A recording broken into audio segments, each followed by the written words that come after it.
Her third question was about the pharaoh's wife, Asiya, Bint Muzahim. And she said that how come that she was married to a non-Muslim? In fact, that is true, but she was married to the pharaoh even before Musa alayhi salam was born.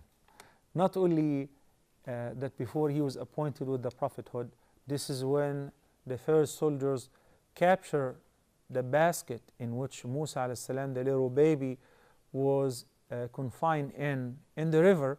Then they brought him to the palace, and she said, قُرَّةُ عَيْنٍ لِي وَلَكِ, leave him, spare him, because they used not to have any children. They weren't able to have children.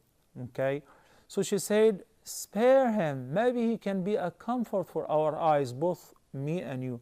He said, أَمَّا أَنْتِ فَنَعَمْ أَمَّا أَنَا فَلَا, perhaps for you, but not for me. And he was so right in this regard.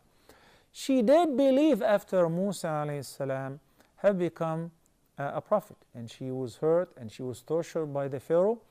And that's why in Surah Al-Tahrim in ayah number 11, Allah subhanahu wa ta'ala says, وَضَرَبَ اللَّهُ مَثَلًا لِلَّذِينَ آمَنُوا امرأة فرعون إذ قالت رب ابن لي عندك بيتا في الجنة ونجني من فرعون وعمله ونجني من القوم الظالمين. Allah gave a parable of the believers, the woman of the Pharaoh, امرأة فرعون, Asiya bint Muzahim. When she said, invoking Allah subhanahu wa ta'ala, my Lord, build a house for me with you in paradise and save me from the Pharaoh and his evil work, and spare me and save me from the wrongdoing people, which means she was tortured as well.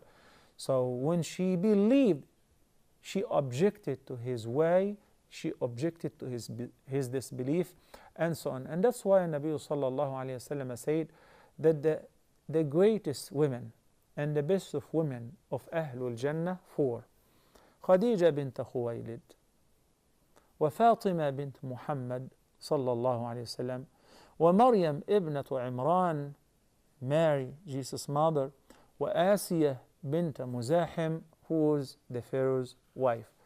As far as a reference from the Quran in Surah Al-Baqarah, Allah subhanahu wa ta'ala said, وَلَا تُنْكِحُوا الْمُشْرِكِينَ حَتَّى يُؤْمِنُوا, don't give your daughters to the disbelievers in marriage until they believe.